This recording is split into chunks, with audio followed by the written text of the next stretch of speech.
সুধা আমার সাথে বেইমানি করেনি এমনটাই বলছে তেজ। হ্যাঁ বন্ধুরা, এমনটাই দেখতে পাবেন। বিস্তারিত জানতে ভিডিওটিতে লাইক দিয়ে চ্যানেলটি সাবস্ক্রাইব করে দেখতে থাকুন। এই পর্বে দেখা যাবে সেই দিয়া নামে মেয়েটিকে জিজ্ঞেস করতে থাকে যে তুমি কি ওর কাছে যাবে, আর তখন বলে তুমি কি পলুকে চিনো, তোমাদের বাড়িতেই কি পলু থাকে? আর তখন বলে যে হ্যাঁ। এদিকে আশ্রমে সেই মহিলাটি জিজ্ঞেস করছে দিয়া দিয়া তুমি কোথায়? আর তখন এদিকে সুধা বলতে থাকে তুমি পলুর ব্যাপারে কি জানো আমাকে বলো। এরপর বলে যে আচ্ছা ঠিক আছে, তুমি তুমি আসো আমার সাথে, এই বলে একটা সাইডে চলে যায়। অন্যদিকে দেখা যাবে তেজ ড্রিঙ্কস করে সেখানেই ঘুমিয়েছিল। তখনই সেখানে মেজো কাকি এসে বলতে থাকে এ কি তেজ, তুই কি করছিস? হ্যাঁ কি করছিস বলতো? আমাদের বাড়ির ছেলেরা যদি এভাবে নেশা করে পড়ে থাকে লোকজন দেখলে, আর এদিকে মা যদি দেখতে পায় তাহলে কতটা কষ্ট পাবে বলতো, কতটা কষ্ট পাবে। তোর বউ মানে সুধা চলে এসেছে, তোরই এসেছে, তোর সন্তান এসেছে, তারপরও তোর কেন এত মন খারাপ? কেন তুই নিজেকে এভাবে নষ্ট করে দিচ্ছিস বল? আর তখন বলে যে না, ওই মেয়েটি সুধা নয়, ও আমার সুধা কিছুতেই হতে পারে না। তখন বলে তোর কেন মনে হচ্ছে যে সে তোর সুধা হতে পারে না? সেই তো সুধা। আর তখন বলে না, তোমরা ভুল করছো, তোমরা সবাই ভুল করছো, ও হচ্ছে রুক্মিণী। এরপর বলতে থাকে এটা কিছুতেই হতে পারে না, না আমরা এতগুলো মানুষ ভুল করব, সেটা তো কিছুতেই হতে পারে না। যে তেজ বলতে থাকে না মেজুমা, তোরই আমার মেয়ে নয়। আর তখন বলি তুই এই কথাটা কি করে জোর বলছিস? তখন বলে প্রমাণ পেয়ে। এরপর বলে যে আমি জানি আমাদের ঘরে একসাথে আমি প্রীতমকে আর সিংহ রায়ের সাথে একসাথে দেখেছি সুধাকে ঘনিষ্ঠ অবস্থায়। আর তখন অবাক হয়ে যায় কথাটা শুনে। এরপর দেখা যায় মেজুকাম্মা বলতে থাকে তার মানে কি ইশিকা যে কথাটা বলেছিল সেই কথাটাই সত্যি? আর তারপর বলে এটা কি করে হতে পারে, এতগুলো মানুষ আমরা ভুল করতে পারি, সুধা নয়ও। আর তখন দেখা যাবে বলতে থাকে যে না না হতে পারে না, এতগুলো মানুষ আমরা চিনতে ভুল করুন বলে ভুল করেছি আমরা, মেজুকাম্মা ভুল করে বলতে থাকে মিস রুক্মিণী এই বলে বাইরে যায়। আর তখনই দেখতে পায় যে রুক্মিণী কোথাও নেই। আর তখন এদিকে দেখা যাবে সেখানে ঝিনুক আসে। ঝিনুক এসে তখন বলতে থাকে যে আস্তে আস্তে জামাইবাবু কোথায় যাচ্ছেন? আর তখন বলে যে রুক্মিণী কোথায়? এরপর বলে এত তাড়াহুড়ো কিসে শুনি? এরপর বলে তুমি এই বাড়িতে সকাল সকাল কি করছো? তখন বলে আমি আমি আর না এসে কি থাকতে পারি? আপনি না হয় নেশা করেছেন, নেশা করে নিশ্চিন্তে ঘুমোচ্ছেন, কিন্তু আমার দিদি তো নিজের দায়িত্বটা ঠিকই পালন করছে, নিজের কর্তব্যটা ঠিকই পালন করছে। তখন বলে এই কিসের কর্তব্যের কথা বলছো? আর তখনই তেজের মনে পড়ে যায় আর বলে আজকে তো রুক্মিণীর প্রমাণের কথা, আশ্রমে যাওয়ার কথা ছিল আমারও। আর তখন এই কথাগুলোই ভাবতে থাকে। তখন বলে তার মানে কি রুক্মিণী আশ্রমে গিয়েছে? আর এদিকে দেখা যাবে সেই মেয়েটি দিয়া নামে সেই মেয়েটিকে নিয়ে আসে। আর তখন বলতে থাকে আচ্ছা মা তুমি বলো তো পলুর ব্যাপারে তুমি কি জানো? তখন বলে আগে বলো যে পলু তোমাদের বাড়িতে ভালো আছে তো, আমার জন্য মন খারাপ করে বুঝি? আর তখন বলে হ্যাঁ তা তো করবোই, বন্ধুর জন্য তো একটু মন খারাপ হবেই তাই না? আর তখন বলে যে পলু তোমাকে এটা দিয়েছে আর দিতে বলেছে, আর বলেছে যে ও খুব ভালো আছে। আর তখন বলে এটা না আমি পলুর জন্য বানিয়েছি, ওকে ওকে তুমি দিয়ে দিবে, হ্যাঁ এটা বার্থডে গিফট। তখন বলে হ্যাঁ ঠিক আছে নিশ্চয়ই দিব, কেন দিব না। আর তুমি চাইলে পলুকে তুমি মাঝে মাঝে না এখানে নিয়েও আসতে পারি। আর তখন বলে সত্যি? এরপর বলে একদম সত্যি। আর বলে শোনো তুমি পলুর ব্যাপারে কি কি জানো সমস্তটা বলো, ঠিক আছে? তাহলে তুমি যা চাইবে তাই হবে। আর তারপর দেখা যাবে সেই মেয়েটি বলতে থাকে আচ্ছা ঠিক আছে আমি তোমাকে সবকিছু বলবো। আর তখন বলে যে পলু দাদাকে তো ছোটবেলা থেকেই চিনি, তাকে তো এতটুকু থাকতেই চিনি। আসলে পলু দাদা যখন ছোট ছিল তখন রানীমাই তো বললো এদিকে যে পলু দাদাকে কেউ একজন রেখে চলে গিয়েছিল, আর তারপর থেকেই তো আশ্রমে থাকে। আর বলে দিদি বলেছিল যে পলুকে নাকি ওর বাবা মা কোথাও মানে কেউ না কেউ ফেলে দিয়ে গিয়েছে। আর তখন বলে তার মানে পলু ছোটবেলা থেকেই তোমাদের এখানে? আর তখন বলে ছোটবেলা থেকেই। এরপর বলে যে হ্যাঁ, কিন্তু আমাকে ওই দিদি না বললো যে পলুর ব্যাপারে কোনো কথা বলতে বারণ করলো, কোনো কিছু বলতে না বললো, তাই তো আমি দিদিকে দিদিকে না জানি এখানে নিয়ে আসলাম। তুমি কিন্তু দিদিকে বলবে না যে আমি তোমাকে বলে দিয়েছি। তখন বলে আচ্ছা কেন তোমার দিদি বারণ করলো? এরপর বলে ওই যে আন্টিরা যে ওদিন এলো না, ওরাই তো পলুকে নিয়ে গিয়েছিল, আর ওরা দিদিকে টাকা দিয়েছে, বলেছে যে পলুর সম্পর্কে কিছু যেন কেউ না বলে। তখন বলে ওরা এসেই তো দিদিকে অনেক টাকা দিয়েছে, বলেছে যে কে দেখা যাবে প্রীতম চলে যায় সেই মহিলাটির কাছে, দেখে অবাক হয়ে যায় আর বলে প্রীতম বাবু, আর বলে যে আচ্ছা আপনি এখানে একটু বসুন, আমি একটু আমার জরুরি কাজ আছে সেরে আছি। আর তখন প্রীতম বলে না না আপনি কোথাও যেতে পারবেন না, আমার চোখের আড়াল হতেই পারবেন না দিদি। আর বলে কেন? এরপর বলে সেটা একটু পরেই বুঝতে পারবেন। আর তখনই দেখা যাবে বলতে থাকে যে আপনাকে বিশেষ কারণে এখান থেকে যেতে দেওয়া যাবে না। তখন বলে যে কি কারণ? এরপর সুধা চলে আসে আর সুধাকে দেখে চমকে যায় আর বলে কারণটা আমি বলছি। এরপর দেখা যাবে ভয় পেয়ে যায় সেই মহিলাটি। আর তখন দেখা যাবে সুধা এদিকে বলতে থাকে যে এদিকে দেখা যাবে তেজ রেডি হয়ে যায় আর বলে যে রুক্মিণী, রুক্মিণী নিশ্চয়ই আশ্রমে গেছে, আমাকে সবকিছু জানতেই হবে। আমি জানতাম, আমি জানতাম যে রুক্মিণী কিছুতেই পারবে না, এই ব্যবসা এই সমস্ত কিছু রুক্মিণী নিজের নামে করতে চায়, আমি সেটা কিছুতেই হতে দেব না, কিছুতেই না। এই বলে চলে যেতে লাগে। আর তখনই দেখা যাবে ইমন আসে, ইমন আর সার্থক। আর ইমন বলে যে কোথায় যাচ্ছ তেজ? আজকে তো বাড়িতে একটা অনুষ্ঠান, আনন্দের দিন, আর তুমি চলে যাচ্ছ যে? আর তারপর দেখা যায় সার্থক বলতে থাকে মানে প্রথমবার আমার ছেলে পলু তোর মেয়েকে রাখি পরাবে তাই না? সার্থক বলতে থাকে যে আজকে তো আমরা সবাই মিলে পার্টি করব তাই না? তখনই সেখানে জিনুক আসে। জিনুক তখন বলে যে কে বললো যে জামাইবাবু থাকবে না? জামাইবাবু তো থাকবে। আর তখনই সেখানে ইমন বলতে থাকে যে আচ্ছা সবাই তো থাকবে কিন্তু তুমি কি করছো? আর তখন বলে ও মা, আমি এখানে থাকবো না, আমি তো পার্টিসিপেট করতে এসেছি।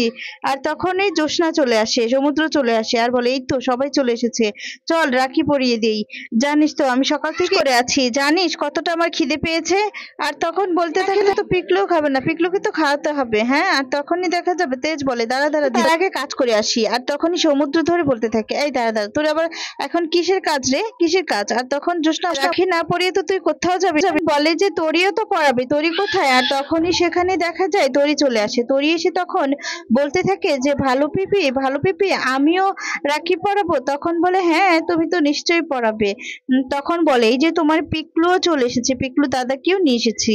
আর তখন বলে এই তো সোনামা দাও, এই বলে কোলে নিয়ে নেয়। আর তখন ঝিনুককে বলতে থাকে যে ঝিনুক রাখি তো পরাবো কিন্তু রাখি কোথায়? আর তখন বলে যে রাখি তো মাম্মাম বানিয়েছে, কিন্তু মাম্মাম এখন বাড়িতে নেই, বিএফএস এর হাতে বেরিয়েছে। আর তখনই সেখানে ইশিকা চলে আসে। ইশিকা তখন বলে তাই নাকি, বাহ খুব দারুণ।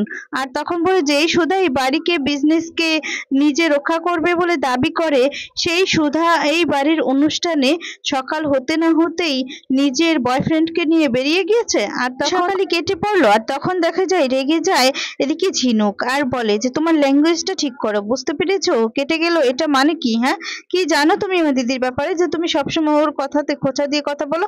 তখন বলে বেশ করেছি, খোঁচা দিয়ে কথা বলেছি, কারণ এটাই ও ডিজার্ভ করে। আর তখন বলে যে আচ্ছা ওই মেয়েটাকে তুমি বারবার দিদি কেন বলছো? হ্যাঁ, ওই মেয়েটা তো তোমার দিদি নই, এটা আমি নিশ্চয়ই বুঝতে পারছি, এটা আমি কুটি কুটি বলছি যে ওই মেয়েটা রুক্মিণী কিছুতেই হতে পারে না। আর তখন ঝিনুক বলে সেট আপ। এরপর বলে ইউ সেট আপ। আর তখন বলতে থাকে যে শোনো শোনো, ছোটর মতোই থাকবে, বুঝতে পেরেছো? একদম বড়দের মুখে মুখে কথা বলবে না। আর তখন বলে কি বললে তুমি, কি বললে তুমি? এদিকে দেখা যায় তেজ চিন্তায় থাকে আর বলে যে রুক্মিণী তো আশ্রমে চলে গেছে, আজকে আমাকে হিসাব কিতাব করতে হবে। আর অন্যদিকে দেখা বলে যে আমি পরে সব হিসাব করব, এই বলে তেজও চলে যায়। অন্যদিকে দেখা যাবে এদিকে দেখা যায় সেই মহিলাটি বলতে থাকে আমি কিছু জানি না, আপনারা এখানে কেন এসেছেন, এইভাবে আপনারা কেন জেরা করছেন আমাকে, আমি কিছু জানি না, এই বলে নানান কথা বলতে থাকে। তখন দেখা যায় সুধা বলে আপনি মিথ্যে বলছেন, মিথ্যে। আর তখন কোনো কিছু দেখাতে না চাইলে, রেজিস্ট্রি খাতাটাও দেখাতে না চাইলে সেখানে আশুতোষ আসে। এসে তখন বলে এবার তো দেখাবেন আপনি? আর তখন বলে আমি তো এবার দেখবো, এবার আমার কাছে তো বাধ্য আপনি, তাই না? আর তখন দেখা যায় রেজিস্ট্রি সেই খাতাটা দেখতে থাকে। আর সেখানে দেখতে পায় যে 5 বছর আগে সবার রেজিস্ট্রির নাম আছে, কিন্তু একজনেরই নামটা রিমুভ করা হয়েছে। এটা দেখে তো খুব বেশি ভয় পেয়ে যায়। আর তখন দেখা যায় সার্থক মুখার্জি আপনাকে কোনো দেয়নি, ইনফ্যাক্ট 2 দিন আগে যে টাকাগুলো দিয়েছে সেগুলো ডোনেশন দেয়নি, আমি ঠিক কথা বলছি? তখন ভয় পেয়ে যায়। আর এদিকে দেখা যাবে আশুতোষ সেই ডায়েরিটা দেখে বলতে থাকে কি ব্যাপার, এভাবে অনাথ আশ্রমে এভাবে বাচ্চা পাচার করছেন? আপনি জানেন আপনার নামে এখন এই বাচ্চা মানে পাচার করার অপরাধে আপনাকে এখন অ্যারেস্ট করে নিয়ে যেতে পারি আর এই আশ্রমটা উঠিয়ে দিতে পারি। তখন কথাগুলো শুনে ভয় পেয়ে যায়। আর বলে না না স্যার আমি কিচ্ছু করিনি। এদিকে তখন দেখা যাবে সুধা বলতে থাকে ছি ছি ছি, বাবা মা ছাড়া অসহায় বাচ্চারা আপনাদেরকে বাবা মা বলে আর এই আশ্রমে আশ্রয় পায়, আর আপনাকে বিশ্বাস করে নিজেদের মানের জায়গাটা আপনাদেরকে দেয়, আর আপনারা কিনা বাচ্চাদেরকে এভাবে এভাবে বাচ্চাদের কাছে ছলনা করেন, কাদের হাতে তুলে দিচ্ছেন, তাদের ব্যাপারে কি এতটুকু খোঁজ নেওয়ার প্রয়োজন নেই? আর তখন বলে কিন্তু ম্যাডাম ও তো বললো যে দত্তক নিতে এসেছে ওনারা। আর তখন বলে এই আপনি চুপ করুন, তো ধমক দিয়ে বলতে থাকে দেওয়ার আগে একবারও কি বাবা মা চেক করে দেখেছেন যে ওরা ঠিক আছে কিনা, ওরা ঠিক আছে কিনা, ওরা কি রাখতে পারবে কিনা, আপনারা কি একবারও খোঁজ খবর নিয়েছেন? আর তখন দেখা যাবে এদিকে প্রীতম বলতে থাকে শুধুমাত্র বললো আর আপনারা দত্তক দিয়ে গেলেন? হ্যাঁ দিয়ে গেলেন? আর তখন বলতে থাকে দাঁড়ান, আপনার আপনার এই আশ্রমে সিল বসাবো। তখন আশুতোষের পা ধরে আর বলে যে স্যার স্যার মাফ করে দিন, আমি কিচ্ছু করিনি, ওই এতগুলো বাচ্চা কোথায় যাবে যদি আপনারা বন্ধ করে দেন? তখন সুধা বলতে থাকে যদি আপনারা ভালো চান তাহলে সবার সামনে সব সত্যি কথা আপনাকে বলতে হবে, আর এটাই হচ্ছে আপনার শেষ সুযোগ। তখন সেই মহিলাটি রাজি হয়ে যায়, সব সত্যি বলে দিবে। আর তারপর দেখা যাবে এদিকে বাড়িতে অনুষ্ঠান হচ্ছে, দেখা যাবে অনুষ্ঠানের জন্য সবাই সুন্দর করে সাজাতে থাকে। এদিকে সার্থক তখন বলতে থাকে এতদিন পরে বাড়িটা বাড়িটা আমাদের নামে হচ্ছে। ইমন তখন বলে খুব খুশি, তাই না, আমার খুব ভালো লাগছে। তখন দেখা যাবে এদিকে দেখা যায় সার্থক বলতে থাকে ওই মেয়েটা যদি রুক্মিণী না হয়ে সুধা হতো কিছুতেই এই কাজগুলো করতে দিত না, তার মানে ওই মেয়েটা হচ্ছে রুক্মিণী। যাই হোক আমাদের ভালোই হয়েছে, কিন্তু ওই মেয়ে ওই মেয়ে কি কেন আমাদেরকে হেল্প করছে সেটাই বুঝতে পারছি না। আর তখন বলে খুব ভালোই করেছে, কিন্তু রুক্মিণী তো দেখতে পাচ্ছি না, রুক্মিণী কোথায়? এই বলে দেখা যায় রুক্মিণীর খোঁজ করতে থাকে। তখন ইমন টান দিয়ে বলতে থাকে যে তুমি গাধা একটা, তাই না? শুনলে তো যে ও ওর বয়ফ্রেন্ডের সাথে দেখা করতে গিয়েছে, হয়তোবা সাকসেসটা এখানে মানে করতে পারছে না সেলিব্রেট, তাই বাহিরে গিয়ে আলাদাভাবে সেলিব্রেট করছে। তুমি কি ওদের মতো ওদেরকে একটু থাকতে দাও না? তখন বলে আচ্ছা আচ্ছা ঠিক আছে ঠিক আছে। এরপর দেখা যাবে এদিকে তরি পলুর কাছে যায় আর বলে পলু দাদা জানো এটা আমার প্রথম রাখি, আগে আমার কোনো বিগ ভাইও ছিল না, এখন তুমি এসে গেছো, ভালো হয়েছে, আমি তোমাকে রাখি পরাবো, চলো চলো। এই বলে রাখি পরাতে যায়। আর তখন সবাই খুব খুশি থাকে। আর তারপর দেখা যাবে এদিকে তখন এক এক করে সবাই কথা বলতে থাকে। আর এদিকে ইমন তখন বলতে থাকে বলছি ঠাম্মি কোথায় গো? আর তখন বলতে থাকে এসব কাগজপত্রে তো সই করার ব্যাপার ছিল না, কই এখনো তো আসলো না, লেট করে ফেললো। তখনই সেখানে ঠাম্মি আসে আর বলে এত তাড়া কিসের ইমন, তোমার মানে বাড়িটা তোমরা পাবে বলে কি তোমাদের তর্স হয়েছে না নাকি? আর তখন বলে না না ঠাম্মি, সার্থক এসে বলতে থাকে যে ঠাম্মি শুভ কাজে কেন দেরি করতে হবে বলো তো, তাহলে আমরা সাইনগুলো করে ফেলি। আর তখন এদিকে অবাক হয়ে যায় সবাই। আর তারপর দেখা যাবে কাকাই কাগজপত্রগুলো নিয়ে আসে আর বলে কাগজপত্রগুলো রেডি আছে, সইগুলো করে দিলেই হবে। আর তখন তেজ বলে না ঠাম্মি তুমি সই করবে না। তখন বলে করবো না মানে? মা তো নিজে কথা বলেছে যে আজকে সাইনটা করবে, সার্থকের ছেলের নামে বাড়িটা করে দিবে। তাহলে তুই কি বলতে চাইছিস? হ্যাঁ না তুই কি তাহলে কাননমালা দেবী কথা খেলাপ করবে সেটাই বলছিস? আর তখন বলে হ্যাঁ করবে, আজকে করবে, অন্য সময় করেনি কিন্তু আজকে করবে। আর তখন বলতে থাকে যে আসলে ঠাম্মি জানো তো ওই সার্থকের ছেলে বলছে না বলো, ও সার্থকের ছেলেই নয়। আর তখন সার্থক বলে তুই কি বলছিস? হ্যাঁ বেশি মদ খেয়েছিস তাই তোর মাথাটা খারাপ হয়ে গিয়েছে। আর তখন ইমন বলে যা ইচ্ছে তাই বলছো তাই না, পলু আমাদের ছেলে না হলে কার ছেলে বলো, কার ছেলে? আর তখন দেখা যাবে ঝিনুক বলতে থাকে যে জামাইবাবু এখন কেন এসব কথা বলছে, দিদি আসার আগেই তো সমস্ত কিছু শেষ করে দিবে, তাহলে তো ইমন আর সার্থক সাবধান হয়ে যাবে।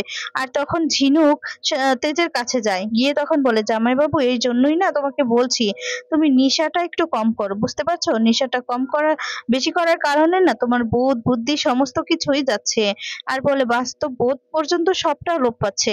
আর তখন সমুদ্র বলে ঝিনুক তুমি হয়তো ভুলে যাচ্ছ এটা আমাদের বাড়ি, আমাদের বাড়িতে দাঁড়িয়ে তুমি এভাবে আজে বাজে কথা বলতে পারো না। তখন বলে আচ্ছা তোমার দাদাভাই যে আজে বাজে কথা বলছে সকাল সকাল, আর সে তার বেলায় কি, আর একটা আমার দিদির বাড়ি, তাই আমি আমি কথা বলতেই পারি, আমার কথা বলতে টেক্সট দিতে হবে না আলাদা করে। আর তখন তেজ বলে ঝিনুক এটা তোমার দিদি নয়, তুমি সেটা খুব ভালো করেই জানো। ইমন তখন বলে আচ্ছা ঝিনুক তুমি ওই মেয়েটাকে কেন কেন স্বার্থ মানে এত সাপোর্ট করছো বলো তো? আচ্ছা, তুমি এমনটা নয় তো? তুমি ইমন সার্থকের সাথে আর তোমার দিদি মানে ঝিনুক যাকে দিদি বলছো তার সাথে তুমি হাত মিলিয়ে হাত মিলাও না তো? আর তখন বলে, এই শোনো, তুমি বাইরের লোক বাইরের লোক হয়েই থাকবে, বুঝতে পারছো? তুমি না আমাদের মাঝে একদম কথা বলতে আসবে না।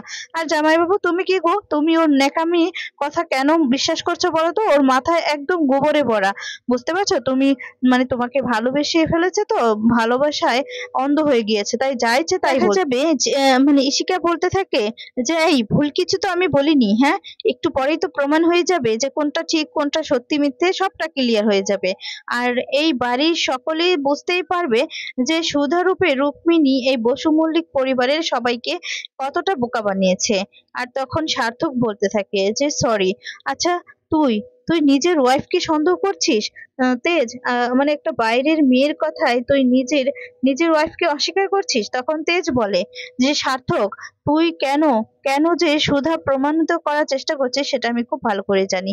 এমন তখন বলে, কি জানো তুমি? হ্যাঁ, কি জানো তুমি? আর বলে, এটাই জানি যে ও রুক্মিণী, ও সুধা নয়। এই বাড়ি প্রপার্টি এই ব্যবসা সবটাই ভাগাভাগি হয়েছে তোদের দুজনের মধ্যে, হাত মেলানো হয়েছে 50-50, ঠিক আছে? আর তখন ঠাম্মি বলতে থাকে যে দাদু ভাই তুমি এসব কি বলছো? তখন বলে, আমি ঠিক বলছি ঠাম্মি। এরপর মেজোকামি বলতে থাকে যে তো কিন্তু সুধা এই কাজটা কেন করবে তেজ? এরপর বলে যে আরে এখানে ওর স্বার্থ জড়িয়ে আছে, তোমরা কেন বুঝতে পারছো না? বারবার একই কথা কেন বলছো? এই সার্থক আর ইমনের মধ্যে ওর হাত মিলেছে। আর তখন বলতে থাকে সেটা প্রমাণও আছে আমার কাছে। এই বলে সুধা যেদিন হাত মিলাচ্ছিল সেই ভিডিও রেকর্ডটা দেখায়, সবাই সেটা দেখে অবাক হয়ে যায়। আর তখন কাকাই বলে, দেখি দেখি। এই বলে সেটা দেখতে থাকে আর বলে, এটা এখানে তো কোনো কথাবার্তা কিছুই বোঝা যাচ্ছে না, তাহলে কি করে বুঝলি যে এই হচ্ছে সুধা না? এই হচ্ছে হাত মিলাচ্ছে, কি বলছে তা তো কিছুই বোঝা যাচ্ছে না। তখন দেখা যাবে কাকাই মানে মেজো কাকাই বলতে থাকে, শোন, ও সুধা নাকি রুক্মিণী সেটা বড় কথা নয়, আর ওই মেয়েটা এবারে মেয়ে কিনা মানে তোর মেয়ে কিনা সেটাও বড় কথা নয়, কিন্তু এখন হচ্ছে বড় কথা যে এই পলু হচ্ছে মানে ইমন আর সার্থকের সন্তান, আর সেই পরিবারের সমস্তটা পাচ্ছে। আর তখন বলতে থাকে, মা তুমি শুভ কাজে দেরি করো না তো, সাইনটা করে দাও। আর তারপর দেখা যাবে ইমন খুব খুশি হয়ে যায়। এরপর সার্থক বলে, এক্স্যাক্টলি ঠিক বলেছো, এখন হচ্ছে সমস্ত কিছুর মালিক আমার ছেলে, আমাদের ছেলে পলু। আর তখন দেখা যাবে ইমন বলে, তাই ঠাম্মি আজ সমস্ত কিছু আমার ছেলে পলুর নামে লিখে দিবে, তাই তো? আর তখন দেখা যায় মেজো কাকা বলতে থাকেন, নাও আজে বাজে কথা বলে সময় নষ্ট করো না, সাইনটা করে দাও। আর তখন দেখা যায় সাইন করতে বসে পড়ে কাননমালা দেবী। মেজো কাম্মা তখন বলতে থাকে, শোনো না, বলছি কি সুধা তো এখনো এসে পৌঁছায়নি, ওর জন্য কি একটু দেরি করা যায় না? তখন কাকাই বলে, না না, একদমই দেরি করা যায় না, কেন দেরি করব? আর তখন সার্থক বলে, এটা একটা শুভ কাজ, কারোর জন্য অপেক্ষা করার কোনো দরকার নেই। আর তারপর দেখা যাবে এদিকে তেজ তখন বলতে থাকে, ঠাম্মি ঠাম্মি তুমি প্লিজ তুমি সাইনটা করো না, প্লিজ তুমি সই করো না, আমি তো জানি পলুকে। আর তখন বলে, পলু পলু তুমি বলো না, এদিকে এসো, এদিকে এসো, তুমি বলো। বলতে থাকে যে পলু তুমি বলো যে তুমি আশ্রমে ছিলে, তুমি কি করছিলে, সমস্তটা বলো। আর তখন ইমন এসে রেগে যায়, রেগে গিয়ে বলে, তেজ তুমি এটা কি করছো? একটা ছোট বাচ্চার উপর তুমি এরকম ভাবে প্রেসার ক্রিয়েট করে তুমি যা ইচ্ছে তাই করার চেষ্টা করছো। আর তখন দেখা যায় থেকে বাচ্চাটাকে সরিয়ে এনে নানান কথা বলতে থাকে, আর এদিকে কাননমালা দেবী সাইনটাও করে দিচ্ছে। আর তখন ইমন বলতে থাকে মানে ইশিকা বলতে থাকে যে তুমি তেজ তুমি কিছু করো, সাইনটা তো করে দিচ্ছে। আর তখন তেজের আর কোনো কিছু করারই থাকে না। তারপর দেখা যাবে ইমন মানে ইশিকা ভাবতে থাকে করেছে সুধার সাথে, আসলে কিছু গুন্ডা ভাড়া করেছে যাতে করে এই প্রীতম সিংহ রায়ের গাড়িটা ব্রেক ফেল করে দেয় বা অ্যাক্সিডেন্ট করে দেয়, আর তখন খাদে ফেলে দেয়। সেই কথাগুলি ভাবতে থাকে, তাদেরকে টাকা দিয়ে এই কাজগুলো করতে বলেছে। এরপর দেখা যাবে যে অনুযায়ী লোকগুলো সেই গাড়িটা একদম প্রীতমের গাড়ির সামনে এসে অ্যাক্সিডেন্ট করায়। আর তারপর এদিকে দেখা যাবে মতো আবার সুধা চলে আসে, সুধাকে দেখে চমকে যায়। আর তারপর সুধা সেখানে দেখা যাবে প্রমাণ স্বরূপ সেই মহিলাটিকে আর দিয়া নামে সেই মেয়েটিকে নিয়ে আসে। সেই দিয়া নামে সেই মেয়েটি তখন কথা বলতে থাকে পলুর সাথে, আর পলু খুব খুশি হয়ে যায়। আর তারপর দেখা যাবে সমস্ত কিছু প্রমাণ করে দিলে খুব খুশি হয়ে যায় তেজ। তেজ তখন বলতে থাকে, তার মানে সুধা আমার সাথে বেইমানি করেনি, আমাকে যে কথাটা দিয়েছে কথাটা রেখেছে। এদিকে কাননমালা দেবীও খুব খুশি হয়ে যায়। তো বন্ধুরা, আজকে ভিডিওটি তোমাদের কেমন লেগেছে কমেন্ট